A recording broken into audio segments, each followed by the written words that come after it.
Time to pull up a chair. We've got another great story for you today in the R Lounge. When life hands you DNA tests, make sure your mother-in-law's skeletons come out of the closet too. Today in the R Lounge, not everybody wants to know the truth. Mother-in-law insisted on a DNA test on my baby. I dug out her murky past and ruined her marriage. I need to vent about something that's been eating me up. My mother-in-law has always been a bit overbearing, but this time she crossed a line. My husband and I recently had a baby. We've been together for 6 years, married for 3. We've always had a strong, loving relationship, and our little bundle of joy, our daughter, was a dream come true. We were over the moon when she was born, and I never expected anything to cloud this happiness. Enter my mother-in-law. I was still drowsy from the medication and the trauma of childbirth, and my husband was swaddling the baby to sleep when mother-in-law entered the hospital room. The first sentence I heard from her was, "Whose baby are you carrying?" Her question blew my mind. He said it was our baby that he was holding. She goes, "Then why is she black?" My husband was struck, and so was I. My husband looked at me. We were not sure why this question popped up in her head. I replied that black skin color runs in my family, so maybe she picked up the genes from her maternal side of the family. But she shrugged me off, saying, "What BS?" She refused to understand genetics and was adamant in her claim that if my husband and I are both brown-skinned, then how could my daughter be black? My mother-in-law has always been a difficult person. She's the kind of woman who wants everything done her way and doesn't hesitate to criticize when things don't meet her standards. Over the years, I've learned to deal with her behavior, but this time she went too far. I was hurt by her comments. How could she insinuate that I had been unfaithful to my husband? I was already in too much pain and anxiety, and I could no longer take her toxicity. I asked her what she meant. Had I been cheating on my husband? She said, "I didn't spell it out. I'm just listing the facts, but if you want to confess, then sure." I stared at my husband, and he took her away, saying we should discuss this later. It's time for the baby and the mommy to rest. He came back to my bed and assured me not to be bothered by mother-in-law's mean comments. We thought she was just wicked, as she could not stand my happiness and chose to ruin it with these comments. I let it slide because we were not that close to my in-laws. She visited me again the next day. Coincidentally, the duty doctor was in the room for the checkup when he was leaving. Mother-in-law asked him if there was any chance that the baby had been replaced because she was black while we were brown. I was flabbergasted at her behavior. The doctor chuckled and said this was the same baby that was pulled out from the inside of me, and also, it was too early to determine the baby's skin color. It takes 4 to 6 months for the actual skin color to settle. She left the room along with the doctor and didn't meet me or the baby. She lives away from our place, which is quite a relief. But whenever we encounter her in any social gatherings, she ensures to poison it with her snarky comments on my baby's skin color. When my baby was about 3 months old, we got an invite to my brother-in-law's son's birthday party. It was the first event for our daughter, and we were super excited to take her to meet the extended family members. She took that as an opportunity to humiliate me publicly. She ganged up with some of the toxic relatives and talked trash about my baby and me. One of them remarked, "Brown and brown should be brown or shades of brown, and not black. Looks like someone mixed black into brown." It got me fuming with anger. They made this comment in front of everyone to embarrass me. I interjected, "Excuse me, what do you mean?" My mother-in-law said nothing. We were talking about colors. What did you take this to be? They smirked at each other and burst out in laughter, making me uncomfortable. I left the event midway. A couple of similar incidents followed suit. The only reason I let this slide back then was because I was busy raising my newborn. Being a first-time mom, everything was too overwhelming for me. But now, I guess it's time to act. The last nail in the coffin was a week ago. My baby turned 6 months old. Some of our friends came over to celebrate this milestone with us. Out of the blue, my mother-in-law appeared. I didn't want a showdown in front of my friends, so I didn't say anything and welcomed her inside the house. She comes in and says, "The skin was supposed to be saddled by 6 months. Let me see what you got." Everyone was gasping at her comment. One of my friends was holding the baby. She passed her to my mother-in-law. She looked at my baby and gasped, "Oh, still black," and gave the baby back to my friend. I stood there in shock. unable to contemplate what just happened and what I should say to save my face. I decided to give it back to her since she had already initiated the show. My husband was in the kitchen. I yelled his name and asked him to come out. He rushed outside, and I told him that his mother needed biology lessons because she clearly doesn't understand genetics, or maybe she hasn't even attended her school because only an illiterate can talk such crap. Mother-in-law looked at my husband and whispered, "I didn't want to bring this in front of everyone." She called it upon herself. I cut her in between and told my husband about her sarcastic remarks. She made a puppy face and said, "No one would have understood it because I was too subtle." She was like, "Now that you have brought this up in front of everyone, let me make it clear. I demand a DNA test on the child, or else she doesn't get the family name." I screamed at her to get out. My husband made it clear that he trusts me, and there's no way we are going to do a DNA test on the child, even if the parents-in-law just owns the child. We don't give a rat's crap. The thing is, though, my husband trusts and supports me, and I know that I have never cheated on him. I want to get the DNA test done and throw the report in my mother-in-law's face, but a part of me is holding back. I should not give in to my mother-in-law's demands and feed her ego. What do you think is the best way to put mother-in-law in her place? Well, your mother-in-law certainly seems to have a knack for turning family gatherings into episodes of The Maury Show. If I were you, I'd suggest getting her a DNA test kit for her birthday, just to make sure she's really part of the family tree. After all, if she's so fixated on DNA, she must be curious about her own roots, right? Plus, it might give her something else to obsess over besides your baby's skin color. Just make sure to include a card that says, "Congratulations, you're the mother-in-law." That should put her in her place, or at least give her something else to talk about. Update. One, thanks all for the suggestions. Getting some fresh perspective helped me to an extent. So, I had this option of dodging the test and scrapping off mother-in-law from our lives. We had already done that, but she was not going to shut her mouth. She was still going around and talking crap about me and my baby. So, the better way to deal with it was to do the test and shove it in her face. I texted her from my husband's phone that we were running a paternity test on the child. She replied, "Great. Finally you trusted my instincts. I'm sure it is right as it always has been. Let me know when the reports are out." We ran the test, and as expected, it came back a 99.99% match with my husband. My husband called and informed her that the report was out and that she should come and see it for herself. She came, but not alone. She was with her sisters, who were as evil as her. They barged inside the house, hugged my husband, and said, "I'm sorry, my little boy. I know it hurt, but it was important for the truth to come out." My husband freed himself and handed over the envelope to mother-in-law.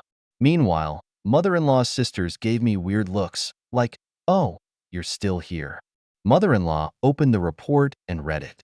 She kept staring at it for a good 5 minutes. I snatched the report from her hands and asked if she needed any help in understanding it, because it might be difficult for a 6th grader to grasp the information. She said, "Wow, look at your confidence. You forged it, didn't you?" My husband shut her up and said we were done with her and no longer wanted her in our lives. She was trying to manipulate my husband, but he asked her to leave and told her we were cutting her off. She wept and stormed out of the house, her sisters following her with bitter faces. That was not it. I have initiated an email with all the extended family members and close relatives whom mother-in-law has intoxicated with the poison regarding my child's paternity test and sent them the DNA report. I described how mother-in-law has been torturing me and accusing me of infidelity amidst my crucial period of postpartum. Most of them responded with apologies and support, but the law has been keeping low-key since then, and she hasn't popped up in our lives again. I hope it remains that way. Father-in-law also called me and apologized that he should have kept mother-in-law in place but had clearly faltered in keeping the family together. He asked me if he'd be allowed in my baby's life. I told him I had a problem with him for not standing up for me and letting her badmouth me, but I understand he didn't want to ruin the peace in his house, so it's fine. I made it clear that he could meet my baby only at my place, and under no circumstances would my baby share the space with her toxic grandmother. He didn't say anything, but he didn't like his mother-in-law being cut off. He showed up a few days back at my house with flowers and baby essentials to cover up for the inconvenience caused by my wife. Some people need to be put in their place, and my mother-in-law deserved it. She called it on herself. It sounds like you've performed a DNA test on your family tree and pruned off a rotten branch. I hope she's learned her lesson. Genetics isn't just for science class. It's for keeping nosy in-laws in check too. Kudos to you for taking charge and showing her the door. Who knew a simple paternity test could be such a powerful eviction notice? Here's to a quieter, mother-in-law-free future, filled with diapers, baby giggles, and not a single snarky comment about skin color in sight. Update 2. Well, who knew there was so much more to come? It looks like my mother-in-law was projecting her own insecurities onto me after that email. A lot of relatives from my father-in-law's side reached out to me to lend their support. They said they knew about my mother-in-law's evilness. She'd always been a narcissistic woman. Some of them hinted she had a wild streak in her younger days, but no one spelled out anything concrete. It was my father-in-law's sister who blurted out that my mother-in-law used to fool around with her shady neighbor back then, when my father-in-law was deployed. She mentioned Richard, a name I hadn't heard before. I couldn't shake the feeling that there was more to this than met the eye, so I decided to dig a little deeper into her past, something I had never considered doing before. I wasn't prepared for what I found. I tried to probe some other relatives from my father-in-law's side, and a few more people mentioned him. According to them, Richard and my mother-in-law were very close, and there were rumors about their relationship, but nothing was ever confirmed. They were seen together at restaurants and shopping malls, but she manipulated my father-in-law, and he remained in denial. I was still processing the information and contemplating what to do about it when there was another encounter with my mother-in-law. We went to attend the funeral of one of the distant relatives of my husband. On seeing me, she made a loud comment, "Well, if you have legs to open, you can forge any report. These men at the labs can manipulate any test report for a cheap thrill, so I don't trust these reports." She didn't exclusively mention the paternity test of my child, but it was evident she was talking trash about me and suggesting that I slept with a lab technician to manipulate the DNA report. I'm just so fed up with this woman. She doesn't give a crap about getting cut off from the baby's life.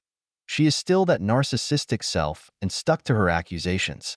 I don't know how much truth is in the gossip about my mother-in-law's wild streaks, but it would be like hitting a jackpot if I could uncover the dirt in her past. The problem is that the rumor goes back to 30 years ago. I don't know how to dig into that past. I would be grateful if you guys could help with any suggestions. I really have to do something about this toxic woman. Sounds like your mother-in-law has more skeletons in her closet than a haunted house. If she's tossing accusations like confetti at a parade, maybe it's time to turn the tables. I mean, if she's so keen on digging up dirt, why not do a little excavating on your own? You could hire a private investigator and give them a shovel and a magnifying glass. Or better yet, host a family reunion and play a game of truth or dare, where every secret revealed gets you one step closer to unlocking the mystery of your mother-in-law's past. Update 3. Well, thanks for the advice. I got some really good ones. Hiring a PI was one of the options I was looking at. In fact, I was in touch with one of the agencies when something else popped up. My father-in-law came to invite us to his retirement party. I declined the invite because they didn't want to share a frame with my mother-in-law. He assured me that my mother-in-law feels guilty about her behavior and wants to work on the relationship with me. He insists that I forgive and we reunite as a family. I told him what happened at the funeral the other day. He asked me if he could do anything to change my mind. I said I may consider forgiving my mother-in-law if you run the paternity test on your children. My husband and father-in-law were confused by my demand. My father-in-law said he was sure that both the children were his. I told him that my husband and I both knew that the baby was ours. Still, we did the test to satisfy your wife's ego. So you have to do the test to call it even if you want to see your family together. Otherwise, we are happy to be alone. My husband tried to dig Elodie in my ask, but I put my foot down. My demand was non-negotiable. My father-in-law was like, "Okay, if that's what you really want, we can do this for you. There's nothing to lose, right?" I said, "Well, I guess so. Time will tell." So, my father-in-law and my husband went to give their samples on the same day. I asked him to test my sister-in-law as well. They called her, but she refused to give her sample, saying she was out of this BS. I didn't keep my hopes high because the probability was so slim. I mean, What if my husband was the legitimate child and my sister-in-law was not? Or what if my mother-in-law had an affair but never had the baby with her lover? However, I was adamant about humiliating my mother-in-law in one way or another. If this DNA test came out in my mother-in-law's favor, I would have planned something else for her. My suspicion became partially true even before the reports came out when my father-in-law went home and told her about the paternity thing. She freaked out, yelled at him for running the test without her consent, and insisted he cancel the test. Her reason was that she didn't want to feed my ego. But this time, she could not manipulate my father-in-law, and he smelled the rat and said he wouldn't cancel it. He was now looking forward to the report. My mother-in-law called my husband and tried to emotionally manipulate him, saying, "Don't you trust your mother?" My husband was like, "Yes, I trust you, and I trusted my wife too. Yet we did the test just to satisfy your ego." "Let's just take this as a formality test," she said. He was feeding her ego and suggested canceling it. "What's the point of canceling? We've already paid for it, and we have given the sample." "Let's see the report and close this," my husband said. Seeing her desperation, I understood I'd hit the right chord to divert everyone's attention with the report. She acted sick, claiming she slipped in the shower and fractured her back and knees. Sadly, that backfired her plan, and she was bedridden. I went to see her and said, "Sad that they confined you to bed. Else, you could have also opened your legs and got the reports manipulated." She cussed me, and I laughed at her face. I knew it was coming our way. I don't know why she didn't confess and let my father-in-law find it out through the report. As expected, there was a 0.9% inclusion between my father-in-law and husband, which meant he was not the father. I knew when the report would be out, and I was tracking it through the serial number. The day it was supposed to be out, I went to my mother-in-law's. I wanted to witness the drama firsthand. My father-in-law came home with the report, fuming with anger. He threw it in my mother-in-law's face. She pretended not to understand the terms. I picked it up and said, "It means your father-in-law is not the father of your son. Not sure about the daughter, though." I laughed from the inside. If there really is karma, this is how it should work. My mother-in-law actually acted as if she was fainting with pain. I called up my husband and told him my mother-in-law had felt unconscious, so he should rush from work. He came and saw the report himself. My father-in-law forced my mother-in-law to confess, but she remained in denial, claiming she didn't know how this came out to be non-inclusive. She even blamed me for manipulating the report to get back at her. I said, "If you don't trust this hospital, you can get a test at a couple more places to rule out the chance of foul play." She didn't want the retest, and neither did she accept the report after a lot of to and fro. My father-in-law yelled out, "Was it?" And there was dead silence in the room. My mother-in-law broke down in tears and said she would confess everything but wanted me to leave. I took my bag and stood up, but father-in-law was like, "She won't go anywhere. You humiliated her in front of the world. She will see you getting ripped." She started crying and confessed she was cheating with the neighbor, Richard, when father-in-law was deployed. She said she was lonely. My husband and father-in-law stared at her with horrified looks. My husband stormed out, and I followed him. He just drove off without me. I came back home, my mission accomplished. I waited for my husband until 10 p.m. before calling him. He declined the call, and I gave him the space. I dozed off while putting my baby to sleep. I don't know when he came home, but I hugged him while he was asleep. He whispered, "You knew this, right?" I nodded and hugged him tightly. The next morning, my husband got a temperature and called in sick. He refused to come out of bed, saying he was having an existential crisis. I have made an appointment for his therapy, hoping it would help him accept his reality. Meanwhile, father-in-law drove to sister-in-law and showed her the report. She was livid. She also ran the test, but she came out to be 99% inclusion of father-in-law. So she is father-in-law's daughter, but my husband is Richard's. The thing is, no one knows where Richard is, not even mother-in-law. Mother-in-law didn't even tell him that my husband was his son because he was a deadbeat man. He could have created chaos in my mother-in-law's perfect family, so she silently pushed him out of her life. At this point, I'm not sure if my husband even wants to reconcile with his biological dad. However, father-in-law came down to our place a couple of days back and broke down. He said he didn't know how to have this conversation.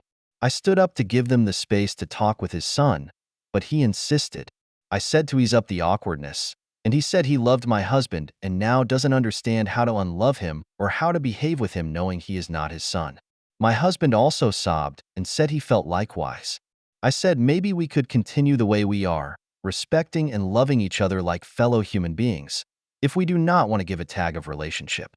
My father-in-law said he went for couple therapy with my mother-in-law, and there she confessed that she projected her insecurities onto me. Since my daughter was black-skinned, she thought I had cheated on my husband the way she had done. Luckily, her cheating didn't come out because my husband took all the features of his mother and not Richard.